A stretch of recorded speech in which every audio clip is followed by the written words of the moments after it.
I'm Eric Singer, Gazette.com, and this is Between the Lines. 50 years ago, the start of the Vietnam War. Joining us now to focus in on that and remembering back into that time period and talking with the people who served is senior military reporter Tom Roeder with the Gazette. So let's focus on your story and focus on those stories. 50 years ago was a start to the Vietnam War. The Vietnam War actually had its origins far deeper back into the 20th century. But on March 8, 1965, President Lyndon Johnson sent 2 battalions of Marines to Vietnam. These guys landed on the shore at Da Nang, and they were the first of hundreds of thousands of American soldiers who would be there, including 58,000 who lost their lives in that conflict. The American involvement there, of course, lasted until 1973.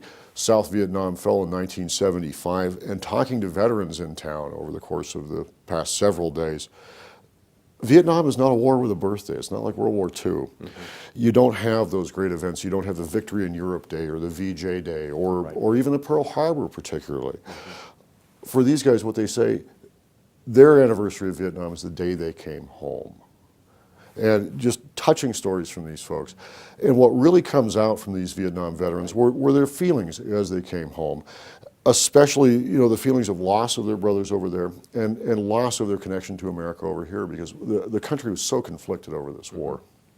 But what came out as a legacy of this war is how these veterans have really, really embraced and adopted the veterans of Iraq and Afghanistan, and how they have just gone with a single-minded determination to ensure that what happened to them when they came home will never happen to another generation of veterans. All right, thank you very much, Tom. And looking back and looking forward, 50 years since the Vietnam War start, or one of the starts of the Vietnam War.